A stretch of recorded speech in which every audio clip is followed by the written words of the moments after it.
Assalamualaikum, halo teman-teman. Perkenalkan, nama saya Salmawati, Prodi Bimbingan dan Konseling Universitas Negeri Makassar. Di sini saya akan menjelaskan tentang prinsip-prinsip, asas-asas dan landasan bimbingan dan konseling. Yang pertama yaitu prinsip bimbingan dan konseling. Prinsip merupakan hal-hal yang menjadi pegangan dalam proses bimbingan dan konseling. Pada dasarnya, situasi bimbingan merupakan situasi yang menolong atau merupakan suatu helping relationship. Maka keberhasilan kegiatan membimbing akan dipengaruhi oleh sifat hubungan antara yang membimbing dan yang dibimbing.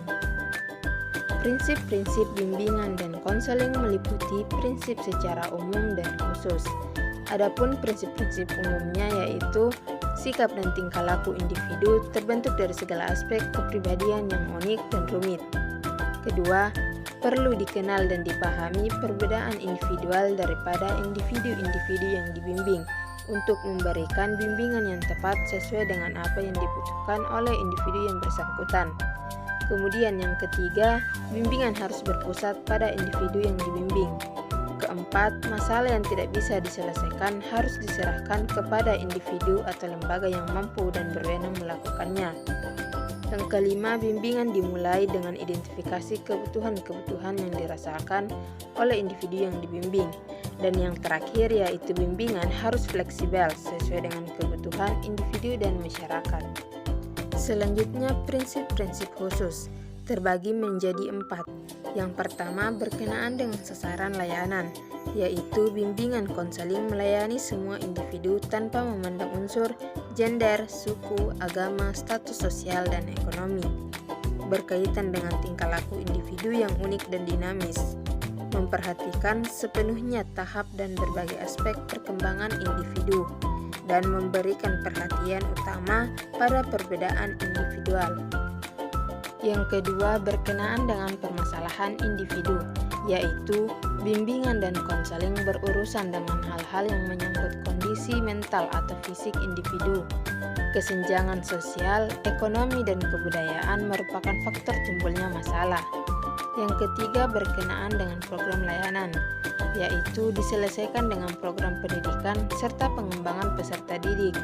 Harus fleksibel, disesuaikan dengan kebutuhan individu, masyarakat, dan kondisi lembaga. Disusun secara berkelanjutan, penilaian yang teratur dan terarah. Kemudian yang keempat yaitu berkenaan dengan pelaksanaan pelayanan, yaitu diarahkan untuk pengembangan individu. Keputusan diambil oleh individu itu sendiri, bukan pembimbing. Permasalahan individu yang ditangani oleh tenaga ahli, dan pengembangan program pelayanan bimbingan dan konseling ditempuh melalui pemanfaatan yang maksimal. Selanjutnya mengenai asas-asas bimbingan dan konseling. Pengambilan istilah asas dasar bimbingan merujuk pada sejumlah landasan umum yang harus diikuti bagi penyelenggaraan bimbingan. Betapa pentingnya asas-asas bimbingan konseling ini sehingga dikatakan sebagai jiwa dan napas dari keseluruhan kehidupan layanan bimbingan dan konseling.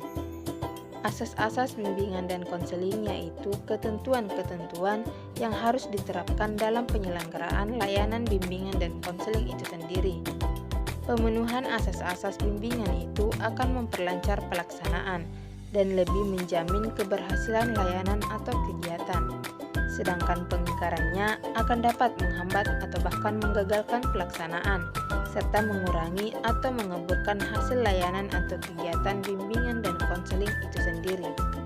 Adapun asas bimbingan dan konseling yang pertama, asas rahasia, yaitu asas bimbingan konseling yang menuntut dirahasiakannya segenap data dan keterangan tentang klien yang menjadi sasaran layanan. Kedua, asas sukarela, yaitu asas bimbingan dan konseling yang menghendaki adanya kesukaan dan kerelaan klien untuk melakukan kegiatan yang diperlukan baginya. Ketiga, asas terbuka atau keterbukaan, yaitu asas bimbingan konseling yang menghendaki agar klien bersiap terbuka dalam memberi keterangan tentang dirinya. Keempat, asas kegiatan, yaitu asas bimbingan konseling yang menghendaki agar klien berpartisipasi secara aktif dalam proses bimbingan dan konseling.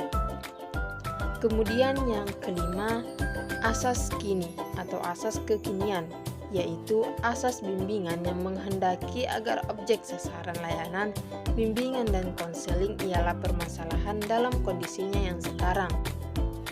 Keenam, asas dinamis, yaitu asas bimbingan konseling yang menghendaki agar isi layanan terhadap klien bersifat maju, tidak monoton dan berkembang. Ketujuh, asas terpadu, yaitu asas bimbingan konseling yang menghendaki kerjasama antara klien dan pembimbing, berusaha memadukan berbagai aspek dari individu yang dibimbing. Kemudian yang kedelapan, asas harmonis, yaitu asas bimbingan konseling yang menghendaki agar isi layanan berdasarkan pada nilai dan norma yang berlaku. Kesembilan, asas ahli, yaitu asas bimbingan konseling yang berdasarkan kaidah-kaidah keprofesionalan. Yang ke-10, asas mandiri, yaitu klien sebagai sasaran layanan bimbingan dan konseling diharapkan menjadi individu-individu yang mandiri, dengan ciri-ciri mengenal dan menerima diri sendiri dan lingkungannya. Kemudian yang ke-11, asas alih tangan kasus, yaitu menghendari agar pihak-pihak yang tidak mampu menyelenggarakan layanan bimbingan dan konseling secara tepat dan tuntas mengalih tangankan pada pihak yang lebih ahli. Yang terakhir, asas tuturi handayani, yaitu asas bimbingan dan konseling yang menghendaki agar pelaksanaan bimbingan dan konseling secara keseluruhan dapat menciptakan suasana yang mengayomi atau memberikan rasa aman, memberikan keteladanan, memberikan rangsangan, dan dorongan untuk maju. Berikutnya, landasan bimbingan dan konseling. Dalam bimbingan konseling, landasan pada hakikatnya merupakan faktor-faktor yang harus diperhatikan dan dipertimbangkan khususnya oleh konselor selaku pelaksana utama dalam mengembangkan layanan bimbingan dan konseling. Apabila tidak didasari atas fondasi atau landasan yang kokoh, maka akan mengakibatkan kehancuran terhadap layanan bimbingan dan konseling itu sendiri, dan yang menjadi taruhannya adalah individu yang dilayani atau klien. Adapun landasan bimbingan dan konseling, yang pertama landasan filosofis. Landasan filosofis merupakan landasan yang dapat memberikan arahan dan pemahaman, khususnya bagi konselor dalam melaksanakan setiap kegiatan bimbingan dan konseling yang lebih bisa dipertanggungjawabkan secara logis, etis, maupun estetis. Secara umum, landasan filosofis dapat membantu konselor dalam memahami situasi konseling dan dalam membuat keputusan yang tepat. Landasan filosofis ini dalam pelayanan bimbingan dan konseling akan membantu konselor memahami hakikat klien atau siswa sebagai manusia. Dengan memahami hakikat manusia tersebut, maka setiap upaya bimbingan dan konseling diharapkan tidak menyimpang dari hakikat tentang manusia itu sendiri.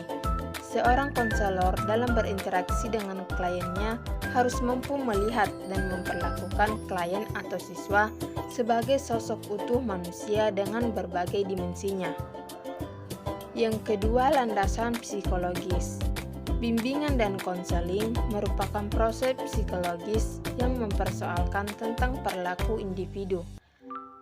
Landasan psikologis merupakan landasan yang dapat memberikan pemahaman bagi konselor tentang perilaku individu yang menjadi sasaran layanan.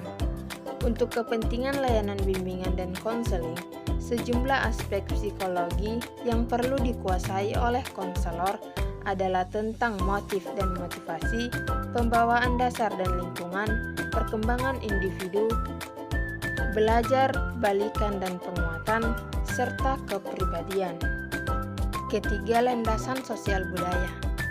Setiap orang pada dasarnya merupakan produk lingkungan sosial budaya yang dimana ia hidup. Mulai dari lahirnya sudah dididik dan dibelajarkan untuk mengembangkan pola-pola perilaku sejalan dengan tuntutan sosial budaya yang ada di sekitarnya. Proses konseling bersifat antar budaya atau konselor berasal dari budaya yang berbeda, sangat peka terhadap pengaruh dari sumber-sumber hambatan komunikasi, seperti seperti bahasa dan lain sebagainya. Perbedaan dalam latar belakang ras atau etnik, kelas sosial, ekonomi, dan bahasa bisa menimbulkan masalah dalam hubungan konseling. Oleh sebab itu, konselor harus bisa menjaga netralitas sosial budaya dalam memberikan bantuan atau melakukan bimbingan dan konseling. Keempat, landasan religius. Landasan religius bagi bimbingan dan konseling perlu ditekankan 3 hal pokok. Yang pertama, keyakinan bahwa manusia dan alam semesta adalah makhluk Tuhan. Kedua, sikap yang mendorong perkembangan dan kehidupan manusia berjalan ke arah dan sesuai dengan kaidah-kaidah agama. Dan yang ketiga, upaya yang memungkinkan berkembang dan dimanfaatkannya secara optimal, suasana dan perangkat budaya serta kemasyarakatan yang sesuai dan meneguhkan kehidupan beragama untuk membantu perkembangan dan pemecahan masalah individu. Kelima, landasan ilmiah dan teknologi. Pelayanan, bimbingan, dan konseling merupakan kegiatan profesional yang dilakukan atas dasar keilmuan, baik yang menyangkut teori-teorinya, pelaksanaannya, kegiatannya, maupun pengembangannya. Bimbingan dan konseling, baik pada tataran teori dan praktik, bersifat dinamis. Artinya, bimbingan dan konseling sebagai ilmu dan praktik pelayanan berkembang mengikuti perkembangan zaman. Pengembangan bimbingan dan konseling, baik pada tataran teori dan praktik, bisa dilakukan melalui penelitian ilmiah. Penelitian ilmiah merupakan jiwa dari perkembangan ilmu pengetahuan dan teknologi. Oleh karena itu, supaya bimbingan dan konseling berkembang dan maju mengikuti perkembangan zaman, harus dilakukan penelitian terhadap bimbingan dan konseling dalam berbagai bentuk dan aspeknya. Kemudian landasan yang keenam atau landasan terakhir yaitu landasan pedagogis. Pada bagian ini, pendidikan akan ditinjau sebagai landasan bimbingan dan konseling dari 3 segi, yaitu pendidikan sebagai upaya pengembangan manusia dan bimbingan merupakan salah satu bentuk kegiatan pendidikan. Pendidikan sebagai inti proses bimbingan dan konseling, dan pendidikan lebih lanjut sebagai inti tujuan pelayanan bimbingan dan konseling. Dari penjelasan tentang prinsip-prinsip, asas-asas, dan landasan bimbingan dan konseling, maka dapat disimpulkan bahwa dalam proses pelaksanaan bimbingan dan konseling terdapat prinsip, landasan, dan asas yang mesti dan mutlak diketahui serta dipahami oleh pembimbing atau konselor, agar dalam melakukan praktek tidak terjadi kesalahpahaman kepada klien yang dibimbing. Banyak macam atau pembagian yang ada dalam pembahasan prinsip, landasan, dan asas tersebut. Bimbingan dan konseling, baik sebagai konsep maupun proses, merupakan bagian integral dari program pendidikan di sekolah. Oleh karena itu, bimbingan dan konseling haruslah dirancang untuk melayani semua peserta didik, bukan hanya peserta didik yang bermasalah atau peserta yang berbakat. Baiklah, mungkin itu saja materi yang dapat saya sampaikan. Semoga materinya dapat dipahami dan bermanfaat bagi kita semua. Sekian, wassalamualaikum warahmatullahi wabarakatuh.